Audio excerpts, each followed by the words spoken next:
La semaine dernière, on se demandait si c'était vivre que Oui, de travailler 10, 11 mois de l'année pour, genre, à peine 3 semaines, un mois et demi pour les plus chanceux de vacances. oui, En discutant de ça, on s'est demandé c'était quoi vivre. Et puis, exact. il y a l'épanouissement, en fait, qui est sorti Oui, dans les définitions. oui. Et donc aujourd'hui, moi, je parle de ça. Et la question que je me pose, c'est si dans la définition de vivre, on prend en compte aussi l'épanouissement, est-ce que c'est véritablement possible, dans le monde où on est aujourd'hui, d'assurer à tout le monde un travail dans lequel ils s'épanouissent?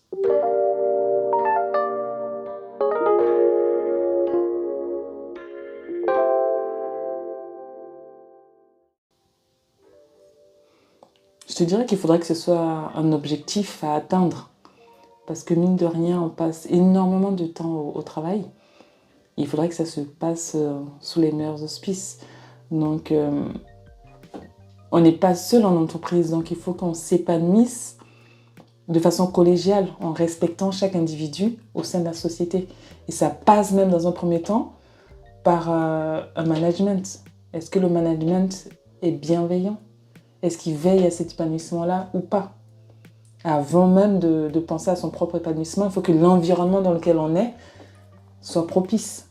Donc ce que tu dirais là, c'est que déjà, il faut que ce soit un objectif que les entreprises ont pour leurs collaborateurs, pour Ouais, leurs équipes, leurs salariés, ouais, et que cela passe par la construction d'abord d'un environnement ouais, qui puisse être épanouissant pour tout le monde.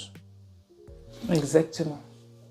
Bon, à partir du moment où on est tous très différents, Oui, je prends un exemple classique, on a beaucoup parlé de télétravail et tout. mm, Moi, je suis grand fan de télétravail. Voilà, le full remote, j'adore, ok. tu vois. Et il y a d'autres qui n'aiment pas le télétravail parce qu'ils n'arrivent pas à bosser chez eux. Mm, Disons que il y a certains qui reconnaissent qui n'arrivent pas à se discipliner bien de sûr. sorte à pouvoir bosser comme il faut. Il y en a qui, chez eux, en fait, en full remote et tout, ils se sentent isolés Mhm. et donc ça les rend malheureux et donc ils préfèrent venir sur site. Bon, quand tu prends deux types de personnalités comme ça, À l'opposé, moi oui. qui suis vraiment très épanoui quand je suis en full remote et Oui. l'autre qui ne l'est pas du tout, tu vois. Comment est-ce que tu réussis à construire un environnement qui ne va pas à minima un peu frustrer l'autre, l'un ou l'autre? Mais je pense que c'est un travail d'ajustement, en fait, en tenant compte de vos deux personnalités. C'est vrai que tu aimes bien le full remote, mais on pourrait trouver une jonction entre mi-full remote et puis mi-présentiel. Et pour la personne qui travaille qu'en présentiel, lui permettre d'accéder au moins à ce présentiel-là. Mais c'est vrai, pour une entreprise lambda, c'est important de quand même créer une cohésion d'équipe. Mhm. Donc pour cette cohésion-là, il faut qu'il y ait des interactions physiques aussi. Ah, se faire sur Teams, ça, c'est pas assez Ah suffisant. oui, mais ça, des fois ça suffit pas, hein. Tu sais, moi j'ai connu des exemples où des personnes en full remote ont ont fait un burn-out parce qu'ils se sentaient seuls, ils se sentaient isolés et ils n'ont pas pu faire le lien entre justement la communication via les nouvelles technologies et le présentiel. Donc ça arrive. Et là, pour Ouais, le coup, l'épanouissement, pour toi, je pense que ce serait un épanouissement total, mais pour absolu. lui, il était complètement perdu.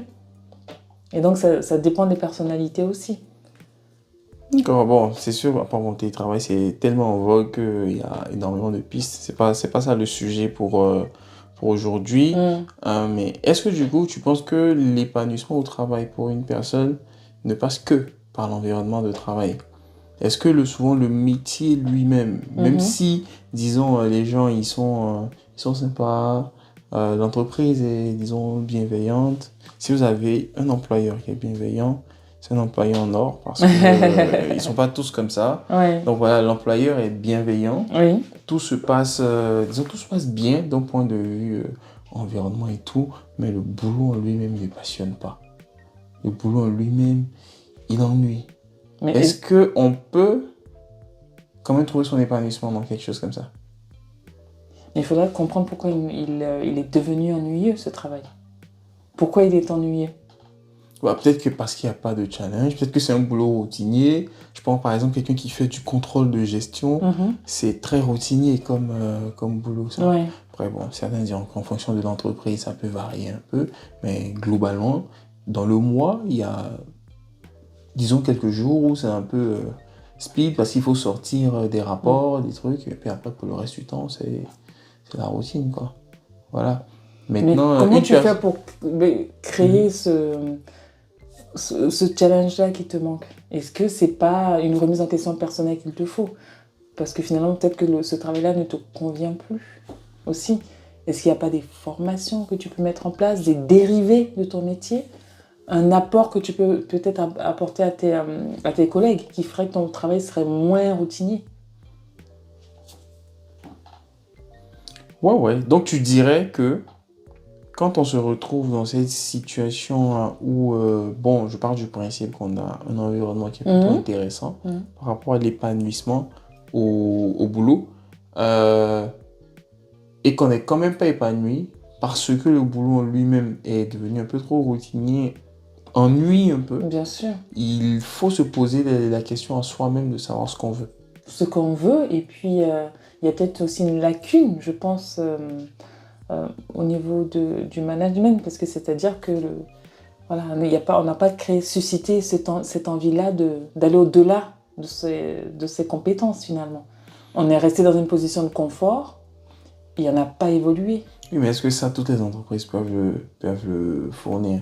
Je me dis au niveau des très grosses multinationales, ceux-là peuvent mettre en place des mécanismes un peu de... il y a un mot pour ça que j'oublie, mais disons de migration, on change de poste de façon un peu... De mobilité, tu veux voilà, dire? de mobilité interne pour tous les employés. Mais bon, des PME, des TPE, c'est beaucoup plus difficile parce qu'il y a beaucoup moins de suffrages. Déjà, il y a beaucoup moins de postes pour qu'il y ait cela, de la Mais je trouve mobilité que, interne. au contraire, dans les PME, tu as la possibilité justement de diversifier tes tâches. Chose que tu n'as pas forcément dans les grands groupes, justement, c'est assez cloisonné. Et là, pour le coup, tu as vraiment des activités chronophages. Je pense que dans les PME, TPE, tu as la possibilité d'élargir ton spectre et de pouvoir, limite, des fois, exercer d'autres métiers.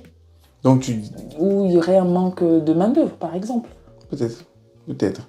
Mais du coup, en résumé, là, tu dirais que pour cette partie épanouissement professionnel, mais dans le sens où on est un peu ennuyé par son métier, par son boulot, le travail à faire, il est plus du côté du salarié Qui se connaît, ouais. qui lui devrait se connaître. Sinon, apprendre à se connaître, écouter ses signaux et surtout chercher comment soit rendre son travail un peu plus stimulant pour soi-même ou rechercher ou s'orienter de sorte à pouvoir retrouver du challenge. Oui, avoir cette curiosité-là qui pourrait l'animer et faire en sorte qu'il puisse avoir une petite bouffée d'oxygène, hein, parce que c'est usant.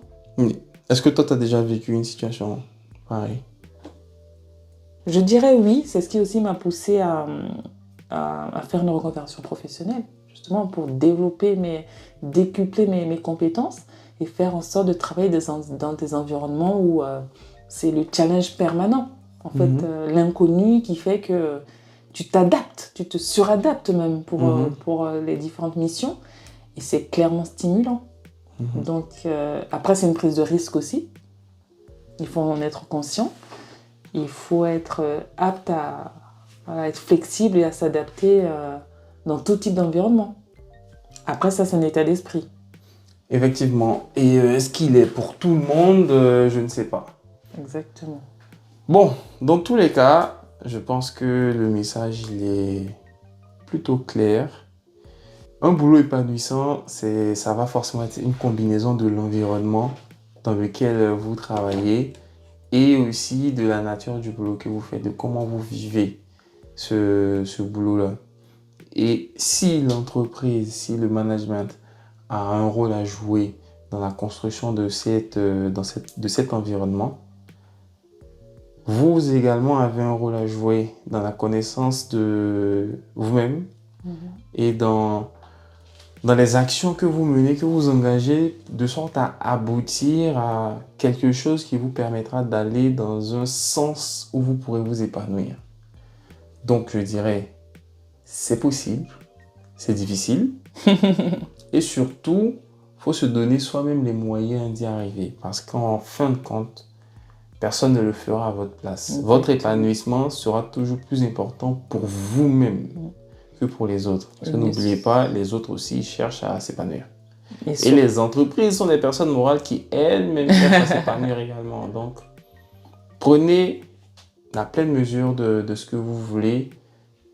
Et surtout, je pense, ne pas oublier de se former, mais de façon continue au sein de l'entreprise pour toujours être en éveil, en fait. De façon continue, c'est très important. La formation, quand c'est pas fait de façon continue, c'est là que c'est difficile. Ouais. De façon continue, perpétuelle, remettez en question ce que vous savez, essayez d'apprendre de nouvelles choses. De cette façon, vous serez très rarement dépassé. Exactement. Merci de nous avoir écoutés. C'était Yann et Agathe. À bientôt. Au revoir.